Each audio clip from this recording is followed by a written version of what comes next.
So after Shawn Michaels comes out to join the commentary team, he has a lovely pose and all kinds of stuff, and Jerry Lawler claims that he is stealing the limelight from Sid and Undertaker. Then backstage, Todd Bittengill interviews Sid. He says that WrestleMania is the biggest night of the year. He says he's the only person who's not scared of The Undertaker, and he is the master and the ruler of the world. Typical Sid promo here. Brilliant. He was the ruler of the world. That's why he's whispering. What the? Why was he whispering that? He was doing this big, loud, shouty promo, then all of a sudden, I'm the ruler of the world. No, Matt, you got to restart. You got to restart that, and you've got to keep your teeth together when you say it. That's how you do a Sid promo. Yeah. I am the ruler of the world. It was really weird. I do you know what? I love a Sid promo. Yep, me too. He's so good. He's so good. It's such a shame. It's just a shame. He's the best wrestler of all time. Yeah.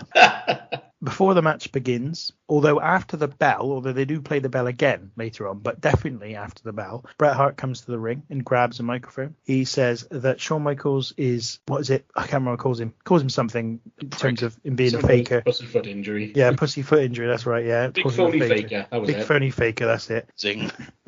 He tells him to stay out of the match. He tells Taker their friendship is over and says that to Sid that the WWE title belongs to him and he's a fraud. Sid responds with a big blow and a power bomb. Sid says, "You take your whiny ass and get out of here," which I thought was actually really funny.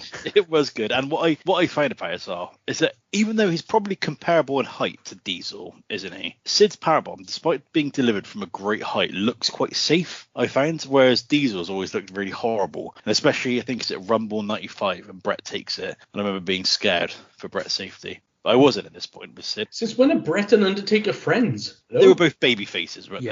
Yeah. I mean, that's kind of the insinuation. All the baby faces were friends and all the heels were friends. But he's a dead zombie. You don't be friends with a dead zombie. The other thing I like about this, actually, Brett's now fully a heel, and he's doing what heels are supposed to do. He's showing ass. He's being beaten. He's being overcome. He's being outsmarted. That's what heels are supposed to do. And I thought it was a great shift in the way he was being presented all of a sudden. So Sid vs. Undertaker is the main event. The match goes just over 20 minutes. Undertaker wins it with a tombstone and becomes the new world champion. Matt, what's your thoughts on the main event?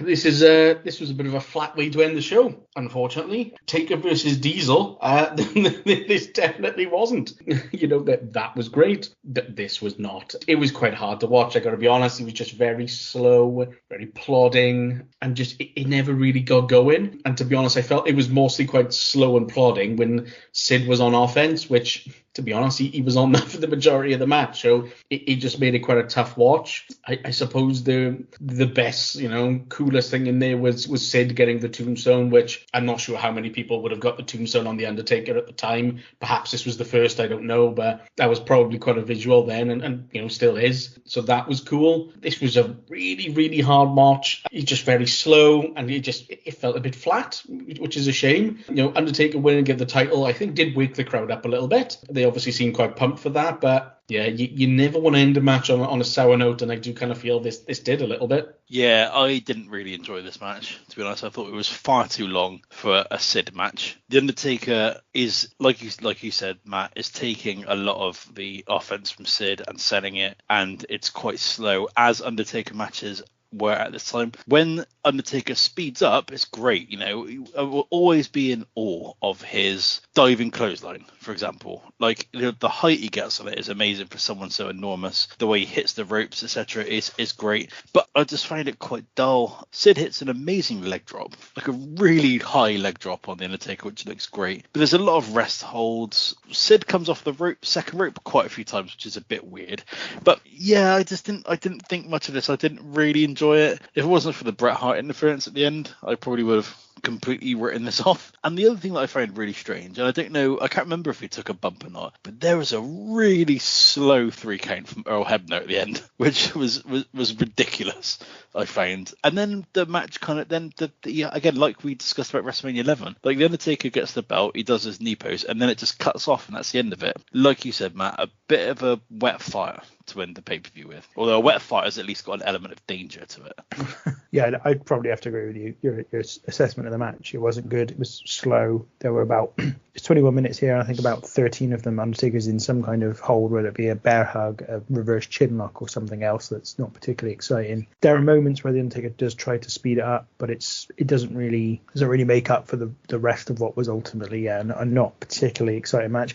Credit to the fans, they stuck with it. I felt that the fans were into it all the way through, and I'm really interested to know whether in the original plan for WrestleMania, whatever that might have been, whether this was still going to be a match and whether it was still going to be for the title. I don't think it would have been. I think it probably would have been just a match, but I still think they probably would have had this one on the show. And probably if it hadn't been for the title and hadn't been the main event, it probably would have only gone about 11, 12 minutes, and this probably would have been a far better thing. But I think also, given everything that happened, I mean, it was a bit of a crazy period. So I was going to read this to you from the 35 Years of WrestleMania book. So it says, yes. There was great deal of confusion and uncertainty around the WWE Championship in early 97. After winning the title from Sid at the Royal Rumble, Shawn Michaels should have been on top of the world, but an injury forced him to vacate the title, leading to a four-way match to crown a new champion. Bret Hart won the match, becoming a four-time WWE champion. His reign lasted a mere 24 hours, though, as during a match with Sycho Sid on Raw, Stone Cold Steve Austin interfered, costing Hart the title and making Undertaker's scheduled bout with Sid at WrestleMania 13 a WWE Championship match. And I think they gave the belt to Undertaker because they thought he's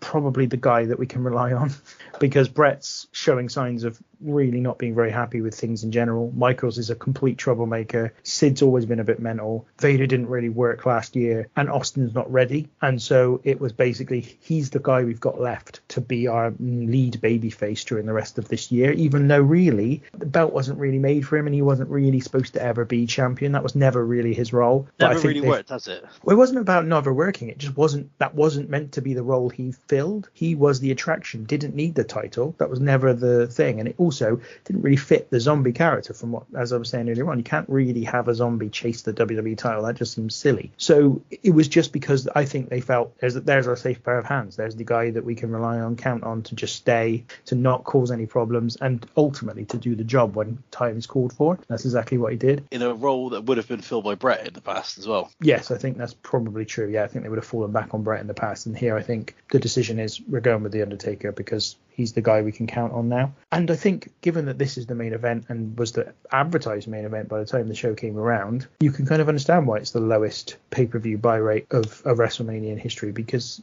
that lineup, yes, Austin Bret's a great match, but they'd already had their first match at Survivor Series 96. They'd been feuding since that point, so we're sort of 4 or 5 months into the feud. And it's a submission match as well. Actually, something I didn't say about that match was I wonder if it might even have been a better match had it not had the submission stipulation. There was no need for it to have they could still do the same ending without it being a submission match. So for me, if they hadn't had it as a submission match, they could also have had some dramatic near falls prior to that point, which would have made it even better in my view. So that was perhaps the one thing, but advertised as a submission match as well. You know, Austin said himself when he found out that was the match, like, I haven't got any submissions. What do you want me to do? Like, how can I win that match? You can kind of see it. You can see it from that lineup, but I'm not really sure why anyone would buy this pay-per-view.